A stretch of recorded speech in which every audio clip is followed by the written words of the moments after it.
ఇక్కడ ఫోటో కనపడుతుంది బైక్లో వ్యక్తినా మన ఆర్పీ రోడ్లో నాకు ఇప్పుడే ఆయన సొంత ఫోన్ తోటి నన్ను ఫోటో కార్లో ఉంటే ఫోటో కొట్టిపోయాడు నో పార్కింగ్ అని.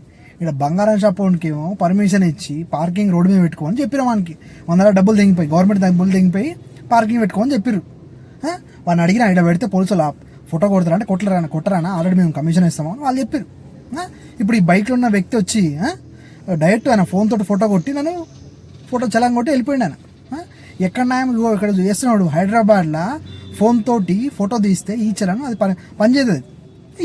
ఎట్లా చదువుకుర్రా మీరు, చదువుకోలేదా, చదువుకొని డ్యూటీలు ఎక్కుతుర్రా, చదువుకోకుండా డ్యూటీలు చేస్తారా నాకు అర్థం కాదు. మీరు ఇట్లాంటి వాళ్ళకి డ్యూటీలు ఎందుకు ఇస్తారు నాకు అర్థం కాదు. పోలీస్ జాబ్లు ఎందుకు ఇస్తారో నాకు అర్థం కాదు. వచ్చిండు ఫోన్ తోటి ఫోటో కొట్టి వెళ్ళిపోతుండు.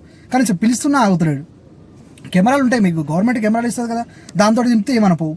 కానీ ఇక్కడ నో పార్కింగ్ బోర్డు ఉందా? లేదు. మీకు జీతాలు వేస్ట్. పబ్లిక్ మీకు జీతాలు ఇవ్వాలి, గవర్నమెంట్ సాకేది పబ్లికే. తిరిగే గవర్నమెంట్ అంతా తీసుకొచ్చి మా మీద రుత్తారు. ఇక్కడ నో పార్కింగ్ బోర్డు పెడితే పెట్టాడు కదా వాడు. ఇలా పర్మిషన్ ఎందుకు, గోల్డ్ షాప్ పర్మిషన్ ఎందుకు ఇచ్చింది మరి పార్కింగ్? ఏం దిమాగ్ పనిచేది మీ అందరికీ గవర్నమెంట్ వాళ్ళకు.